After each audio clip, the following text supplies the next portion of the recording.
আবু হানিফা আন আতা আন আবি হুরায়রা রাদিয়াল্লাহু তাআলা আনহুম قال كان لرسول الله صلى الله تعالى عليه وسلم قلنسوة شامية। সাদা টুপি পরিষ্কার হাদিসের দ্বারা সাদা টুপি হলো সুন্নতে রাসূল। সুবহানাল্লাহ। আমি সাদা টুপির দলিল আব্বাজান কিবলার কাছে আমি উপস্থাপন করেছি, নিয়ে গিয়েছি, দরবারেও নিয়ে গিয়েছি, কিতাব নিয়ে গিয়েছি। আব্বা বলছেন যে হ্যাঁ এটা সুন্নত, তুমি পড়ো। এই গুড়ামারা খানকাতেও বিআরটিএস বোর্ডের বেশ 10-12 জন নেতৃবৃন্দ ছিলেন, ইনুস ভাই ছিলেন। আব্বার কাছে আমি গিয়েছিলাম কিতাব নিয়ে, এটা সুন্নত। আপনাদেরকে যেটা হাদিসে আছে এটা তো আব্বাজান কিবলা অস্বীকার করতে পারেন না, করবেনও না, করেনও না। বরং সারা জনমে বলে আসছেন যে তোমরা সুন্নতের উপর কায়েম থাকো, দয়াল নবীজির গোলামি করো। আসলে এই সাদা টুপিটা যে পরেছে এটা দয়াল নবীজি আসলে পড়েছেন কিনা, এটা হাদিসের কিতাবে আছে কিনা, এই মর্মে একটু আলোচনা করি। আবু হানিফা আন আতা আন আবি হুরায়রা রাদিয়াল্লাহু তাআলা আনহুম قال كان لرسول الله صلى الله تعالى عليه وسلم قلنسوة شامية। যে হুজুর পাক যে টুপিটা ব্যবহার করতেন সেটা হলো কোন দেশের? শাম দেশ, যেটা বর্তমানে সিরিয়া বলা হয়। সে শাম দেশের টুপিটা কিরকম বলেছেন? কানা লি রাসূলিল্লাহি সাল্লাল্লাহু তাআলা আলাইহি ওয়াসাল্লাম কালানসুয়াতান বাইদা আশ-শামিয়া। হুজুর সাল্লাল্লাহু তাআলা আলাইহি ওয়াসাল্লাম যে শাম দেশের টুপিটা পরতেন সেটা হলো সাদা রঙের টুপি। বাইদাউন অর্থ কি? সাদা, সাদা রঙের টুপি। হুজুর সাল্লাল্লাহু তাআলা আলাইহি ওয়াসাল্লাম সেই শাম দেশের সাদা রঙের টুপি পরেছেন। ইমামে আজম এই কিতাবের হাসিয়ার মধ্যে তিবরানী শরীফের আলোচনাটা এখানে এনেছে। এখানে বলতেছে রাওয়াহু তিবরানীউ আন ইবনে ওমর আন্নাহু সাল্লাল্লাহু তাআলা আলাইহি ওয়াসাল্লাম কানা ইয়ালবাসু কানানসুয়াতান বাইদা। সেই ইবনে ওমর তিনি বলেন যে আন্নাহু সাল্লাল্লাহু আলাইহি ওয়াসাল্লাম কানা ইয়ালবাসু কানানসুয়াতান বাইদা। হুজুর সাল্লাল্লাহু তাআলা আলাইহি ওয়াসাল্লাম সদায় সর্বদাই সাদা রঙের টুপি ব্যবহার করেছেন। সুবহানাল্লাহ। এই মঞ্চে মাশাআল্লাহ অনেক অনেক উলামায়ে কেরাম আছেন। আপনাদের খেদমতে আমার জিজ্ঞাসা, ইয়ালবাসু মুজারের সিগা না? মুজারের আগে যখন কানা ব্যবহার হয়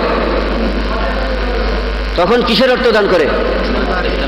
ইস্তেমরারের অর্থ দান করে। ইস্তেমরার মানে সদায় সর্বদাই, দাওয়ামের অর্থ দান করে বা ইস্তেমরার। ইস্তেমরার দাওয়ামের অর্থ হলো যেটা সদায় সর্বদাই চলে, যে কাজটা কন্টিনিউ করা হয়, সর্বদাই করা হয়। ইয়ালবাসু এখানে মুজারে, এর আগে কানা এসেছে। এখন হাদিসের কি অর্থ হবে? আব্দুল্লাহ ইবনে উমর ফরমান যে কানা ইয়ালবাসু কালানসুয়াতান বাইদা। হুজুর সাল্লাল্লাহু তাআলা আলাইহি ওয়াসাল্লামের হায়াতে তাইয়্যিবায় সদায় সর্বদাই সাদা রঙের টুপি পরেছেন। নবীজি সর্বদাই যে রঙের টুপিটা ব্যবহার করেছেন সেটা কি? সাদা। মা আয়েশা সিদ্দিকা রাদিয়াল্লাহু তাআলা আনহা থেকে বর্ণিত, তিনি ফরমান কানা লাহু কালানসুয়াতুন বাইদা। হুজুর সাল্লাল্লাহু তাআলা আলাইহি ওয়াসাল্লাম যে টুপিটা ব্যবহার করতেন সেই টুপিটা হলো সাদা রঙের টুপি। কোন রঙের? তো আপনি আমি হুজুর পাকের বেশি কাছে ছিলাম না মা আয়েশা সিদ্দিকা হুজুর পাকের বেশি কাছে? মা আয়েশা সিদ্দিকা এমন এক বড় মুহাদ্দিসা, হাদিস শাস্ত্রে তিনি এত বড় জ্ঞান, এত হাদিসের উপর এত জ্ঞান গভীরতা, তিনি শুধু হাদিসের উপরে নয়, ফিকহের উপরে, তাফসীরের উপরেও এত বিশাল জ্ঞান তিনি, যিনির কাছ থেকে অনেক অনেক সাহাবায়ে কেরাম তিনির কাছ থেকে হাদিস সংগ্রহ করেছেন। তিনির কাছ থেকে হাদিসের মাসলা, বিভিন্ন ফিকহি মাসলা, জটিল মাসলা, কঠিন মাসলা মা আয়েশা সিদ্দিকা রাদিয়াল্লাহু তাআলা আনহার কাছ থেকে সাহাবায়ে কেরাম বুঝেছেন, শিখেছেন, জেনেছেন। সেই মা আয়েশা সিদ্দিকা রাদিয়াল্লাহু তাআলা আনহা তিনি ফরমান হুজুর সাল্লাল্লাহু তাআলা আলাইহি ওয়াসাল্লাম সাদা রঙের টুপি ব্যবহার করেছেন। ওয়া কানা ইয়ালবাসুল কালানিসাল ইয়ামানিয়াতা ওয়া হুন্নাল বিদুল মুদরিবাত ওয়া হুন্নাল বিদুল মুদরাবাতু। এখানে এই হাদিসের মধ্যে বলা হয়েছে যে হুজুর সাল্লাল্লাহু তাআলা আলাইহি ওয়াসাল্লাম সদায় সর্বদাই সাদা রঙের টুপি পরতেন। আগে গেছে হুজুর সাল্লাল্লাহু তাআলা আলাইহি ওয়াসাল্লাম শাম দেশীয় টুপি পরতেন, সেটাও সাদা। এখানে বলা হয়েছে হুজুর সাল্লাল্লাহু তাআলা আলাইহি ওয়াসাল্লাম ইয়ামান দেশের টুপি পরতেন, এটাও কি? সাদা। এখানে বলছে ইয়ামান দেশের টুপিটা হলো ওয়াহুন্নাল বিদুল মুদরাবাতু।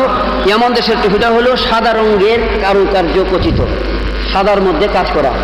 যেমন এই যে টুপিটা সাদার মধ্যে কাজ করা, এই যে টুপিটা সাদার মধ্যে কাজ করা, বা আমার মাথায় টুপিটা সাদার মধ্যে একটু একটু কাজ করা, এরকম বিদুল মুদ্রাবাত। মুদ্রাবাত শব্দের অর্থ হলো কারুকার্য খচিত। তো হুজুর সাল্লাল্লাহু তাআলা আলাইহি ওয়াসাল্লাম প্লেন সাদা রঙের টুপিও পরেছেন, কারুকার্য খচিত টুপিও হুজুর সাল্লাল্লাহু তাআলা আলাইহি ওয়া আলিহি ওয়াসাল্লাম এই সাদা রঙের টুপি পরেছেন। এখানে তিনটা কিতাবের রেফারেন্সে হাদিসটা বর্ণনা করা হলো। এই হাদিসটা হলো মেশকাত শরীফের সরা, মেশকাতের সরা মেরকাতের 210 পৃষ্ঠায় আন ইবনে ওমর মারফুআন, মারফু সূত্রে একটা হাদিস যে কানা ইয়ালবাসু কালানসুয়াতুন বাইদা। এখানেও বলা হয়েছে যে হুজুর সাল্লাল্লাহু তাআলা আলাইহি ওয়া আলিহি ওয়াসাল্লাম সদায় সর্বদাই সাদা রঙের টুপি ব্যবহার করেছেন। মাওয়াহিবুল লাদুনিয়া এই কিতাবের মধ্যে মা আয়েশা সিদ্দিকা রাদিয়াল্লাহু তাআলা আনহা তিনি ফরমান যে আন্না রাসূলুল্লাহ সাল্লাল্লাহু তাআলা আলাইহি ওয়াসাল্লাম কানাত লাহু কুম্মাতুন বাইদা। হুজুর সাল্লাল্লাহু তাআলা আলাইহি ওয়াসাল্লাম সাদা রঙের গোলটুপি ব্যবহার করেছেন। বলেন সুবহানাল্লাহি ওয়া বিহামদিহি সুবহানাল্লাহিল আলিয়্যিল আযীম। কমপক্ষে 3 জন রাবীর উদ্ধৃতি দিতে হবে। নবী কামলেওয়ালা মুহাম্মদুর রাসূলুল্লাহ সাল্লাল্লাহু তাআলা আলাইহি ওয়াসাল্লাম ফরমান যে লা ইয়ারিজু ইলাল হিজাজ, এই সময় এই ধর্ম হিজাজের মধ্যে অবস্থান করবে। হিজাজ হলো মক্কা মদিনার একটা এরিয়া, ওই জায়গায় এই ধর্ম চলে যাবে। কামা তারিজুল হাইয়াতু ইলাল জুহরিহি, যেরকম সাপের আওয়াজ, যেরকম মানুষের আওয়াজ শুনলে সর্প, যে সর্প বাহিরে চলাফেরা করতে থাকে, এরকম সর্প যখন মানুষের আওয়াজ শুনলে যেমন সর্প গর্তের মধ্যে প্রবেশ করে, যখন ধর্ম নিয়ে মানুষের মধ্যে বাড়াবাড়ি শুরু হবে, তখন এমন সময় এই আখিরি যুগে, এই ফিতনার যুগে ধর্ম মদিনার মধ্যে মক্কা মদিনায় গিয়ে আশ্রয় গ্রহণ করবে।